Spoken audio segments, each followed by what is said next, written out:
আসসালামু আলাইকুম।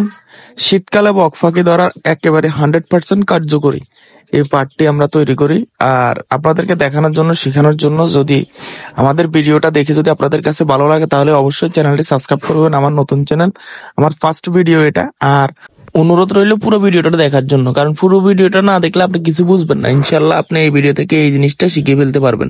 তো প্রথম অধ্যায় হলো আমরা গাছের জড় আর নিব আর কি, মানে এই যে গোড়া আর কি, শিকড়। এই গাছের শিকড় নিব। আপনারা যদি পারেন তো গাছের ডাইলা বা ডাগলা যে কোনো জিনিস নিতে পারেন, সমস্যা নাই। আমাদের প্রথম স্টেপ গাছের যে কোনো একটা কানা বা ডাগলা হতে পারে।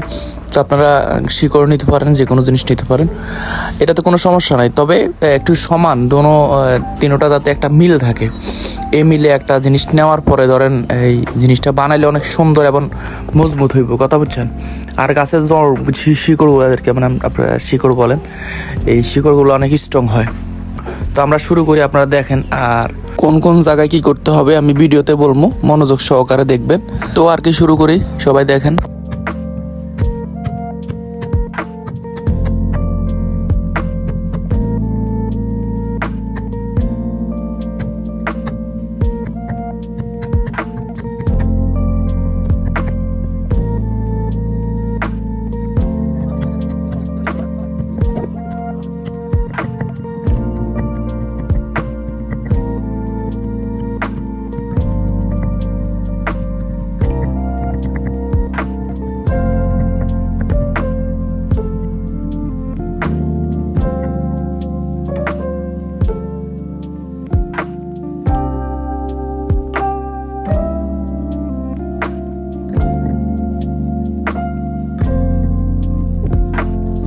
তো নেক্সট ধাপে আমাদের এই মানে রাবার তো থাকলে আছে, নাহলে আপনারা নর্মাল রাবারটা ইউজ করবেন। নেক্সট ধাপে আমাদের যা লাগবে, প্যারাগ লাগবে 4 পিস, মানে 4 পিস লাগবে প্যারাগ। তারপরে লাগবে আমাদের এই কি জানি বলে, সুতা। তো দেখেন, দেখাতেও অনেক কিছু ধরেন, আপনারা বুঝতে পারবেন। যদি না বুঝেন কমেন্ট বক্স আসে, সমস্যা নেই। এভাবে করে রাখবেন প্যারাগগুলা। তো সমানভাবে গাঁথবেন যাতে কোনো বাঁকা না হয়, মানে কোনো পিস যাতে বাঁকা না হয়, ওই দিকে খেয়াল রাখবেন। সমানভাবে 4 পিস একসাথে মানে 4 কোণায় বসাবেন।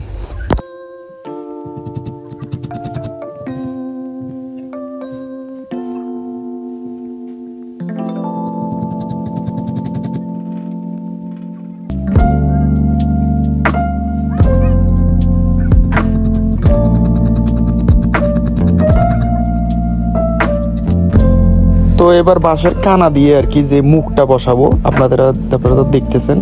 এটা মাপ নেবেন, আর চিকন দেখে একটা মানে বাঁশের কানা নেবেন।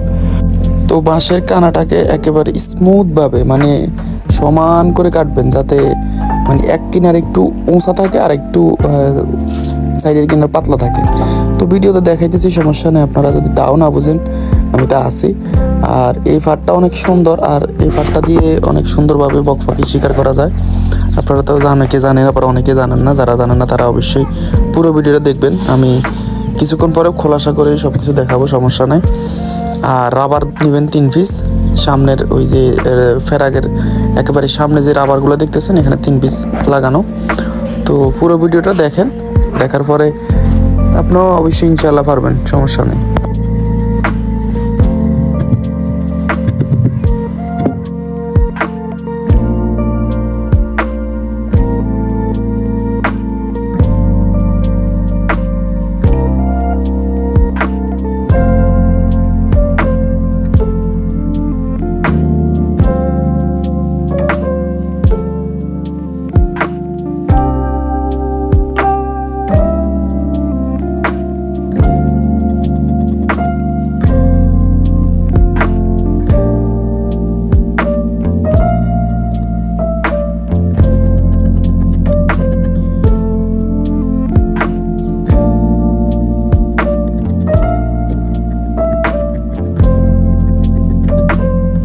তো এবার যদি আমি আপনাদেরকে দেখাই যে বাঁশের কাঠিটা, এই উপরে যে কাঠিটা, নিচের কাঠিটা মানে দেখেন একেবারে সমান রাখছি। মানে এটা রাখার পিছনে কারণ হচ্ছে, যখন আমি এই একটা শলা নিমো, শলাটা রাখার জন্য। তো ইনশাল্লাহ আপনারা দেখতে থাকেন, আমি কিছুক্ষণ পরে দেখাইতেছি এটার মূল কারণটা কি। আর এটা কেন বা এখানে সমান রাখছি। ফলো করতে থাকেন ভিডিওটা, ইনশাল্লাহ বুঝতে ফেলবেন কিছুক্ষণ পরেই।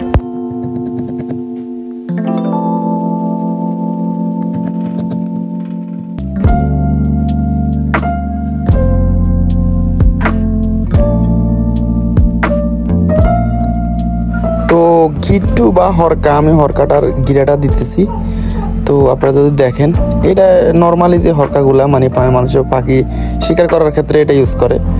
আর যদি দেখাই যে রশিটা কীভাবে বাঁধছি, লম্বা একটা রশি নিয়েছিলাম এই মাপ অনুযায়ী। এই যে শলাটা দেখতেছেন আমার হাতে, এই শলাটা আর কি মূলত ওই যে বাঁশ যেখানে দেখাইছিলাম কিছুক্ষণ আগে, ওখানের মাঝখানে রাখবো। তো যাতে এই শলাটা বাইরে না হয়, ওই কারণেই মানে ওই সিস্টেমটা করা আর কি, যে সমান রাখা, উপরে আর নিচে বাঁশটা সমান রাখা। আর এইখানে আমি হরকা দিয়েছিলাম দেখেন। তো ফাইনালি আমাদের সব কিছু রেডি হয়ে গেছে। আর এখন আমি একটু ট্রাই করে দেখাবো আপনাদেরকে, পুরো ভিডিওটা দেখেন।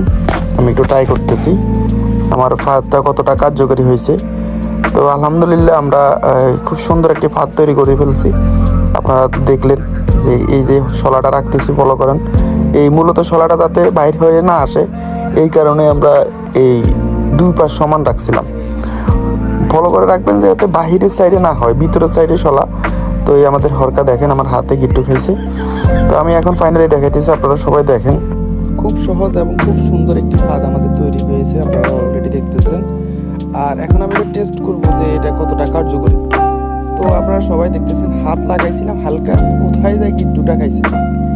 আর সাধারণত বক পাখির এই গিরিটা অনেক লম্বা, তো অনেকে ফাঁদগুলো তৈরি করতে পারে না, কারণ মোটের উপর দিয়ে আস্তে চলে যায় আর বকার পল্লাতে লাগে না। আমি হাতটা আস্তে লাগাইছিলাম, কোন জায়গায় উঠে আসছে। তো এটাই অরিজিনালি যে মানে ফাঁদটা, এটাই অরিজিনাল ফাঁদ, যাতে দেখাতে পারতেছেন কোথায় একটা লাঠির কোথায় উপরে। তো ফাইনালি সবাই তো ভিডিওটা দেখতে পাচ্ছেন, আর অবশ্যই চ্যানেলটা সাবস্ক্রাইব করে দেবেন ভাইয়া। আমার নতুন চ্যানেল, সবাই সাপোর্ট করবেন আমি যাতে এরকম নিত্য নতুন অনেক ভিডিও নিয়ে আপনাদের মাঝে আসতে পারি।